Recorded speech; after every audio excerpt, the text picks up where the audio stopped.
Does iplanit offer you value for money? Yes, it does. So let's get some real tangible figures together. Does iplanit actually save you money? This return on investment exercise we're about to share with you is not including the enormous benefits of the main functionalities of iplanit.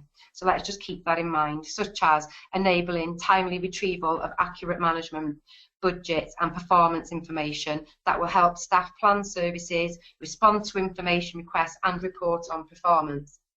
We've based this return on an existing customer who supports around 200 people, so not one of our largest customers, but we wanted to try to give you an example that would kind of work for everybody. So we're looking at around 200 people that this organisation support. So where the organisation is larger, then clearly the greater the return will be. The information we're sharing with you today is also based on kind of year 2, year 3 savings after iplanit has been implemented and rolled out successfully. So that's really vital to keep that in mind. You know, you have to get the system in place and sort of work around the cultural issues you may experience as you would with any change, enable you to get the return on investment. And importantly, once the culture change and the way of working has been addressed, then if the change is planned and well managed, then the return is going to be a lot faster.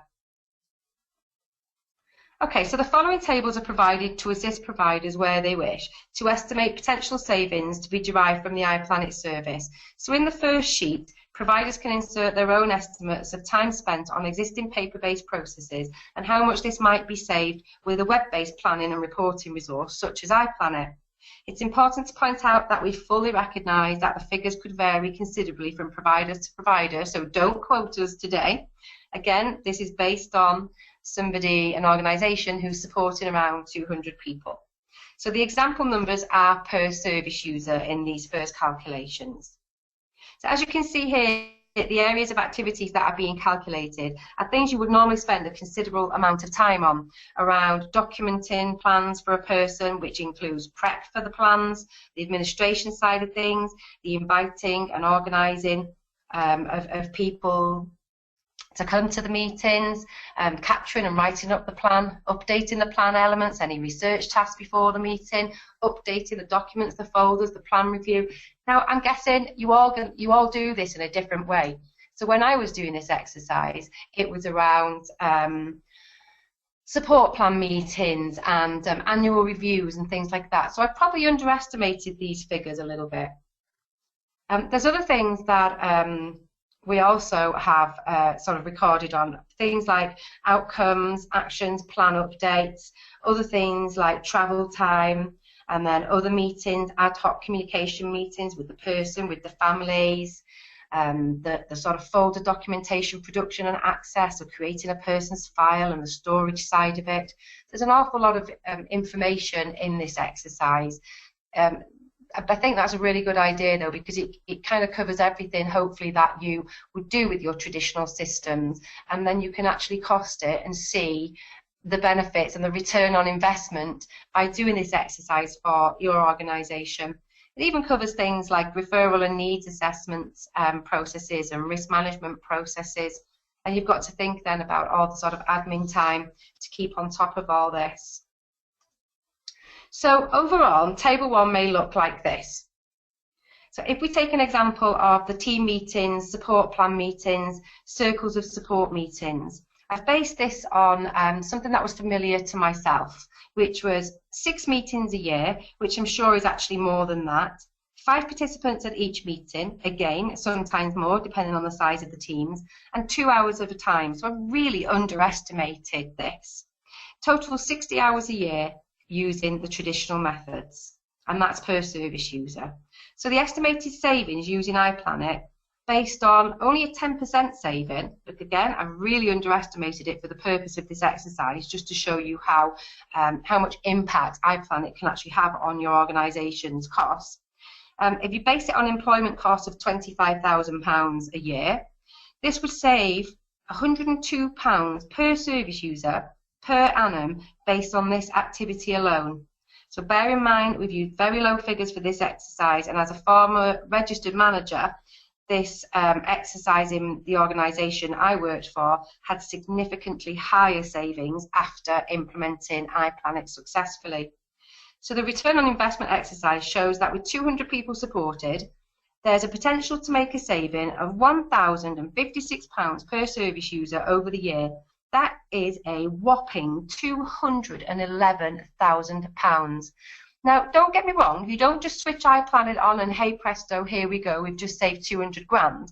There is a lot of work around the culture side of things and the systems that they're using to make changes with, and there's a massive amount of planning that goes into this, but the return is there. The return is there for everybody to see. This exercise can be done by any organisation, and we're more than happy to help you to do that.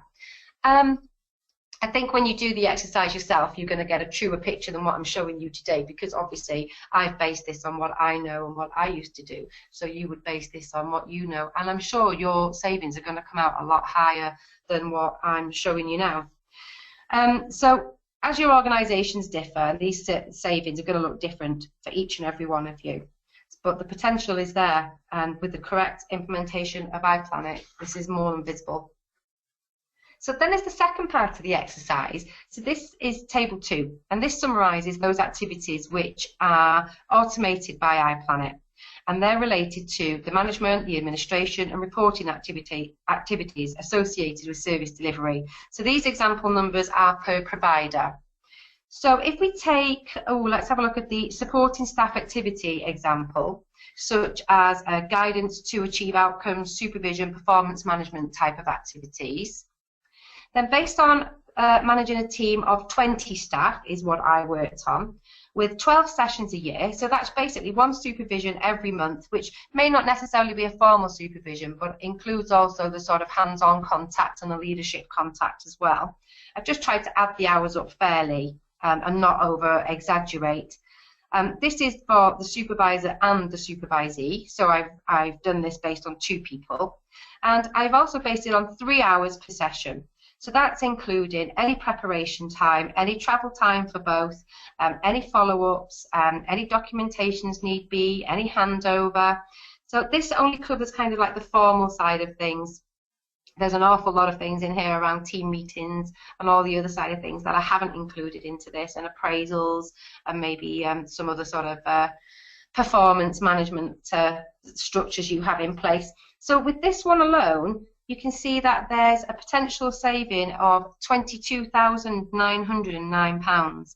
So again, that's another example that will differ for each provider, but it's also a fantastic exercise that with thought around your organisation's current traditional systems for planning and reporting, iplanit could actually offer you a huge return on investment. Then there's a huge return on investment. So just to finish off, before I hand over to Nikki for the live iplanit demo, you can see here our stairway to heaven. So iplanit offers a safer, more professional experience for service users and carers, as well as for providers and professionals. The iplanit system will not only meet current and emerging business requirements, but most importantly will fulfil the expectations service users have as your customers. Any member of staff will be able to gain up-to-date picture of a service user's needs and situation, and also then note support plans and any risk assessments. They'll know who else is involved in their care and be in a position to answer any inquiries and solve problems without having to hand them to another person or another team, or contacting the manager or contacting the on-call system. So service users expect the providers to know who they are, what services they're receiving, and what they're paying towards the cost of their care. So they also expect their data to be stored securely and for it to be available when needed. The iplanit system offers this and more, and will introduce more efficient working practices, increasing your organisation's efficiency by removing the unnecessary duplication of data entry, provide easier access to case information, which will be held together in one place, and deliver a workflow system which passes information between professionals and managers automatically. Hence, why the return on investment exercise I've just showed you on the figures alone doesn't even cover the multitude of returns you get when you're working with iplanit and when you adapt the culture and the values of iplanit.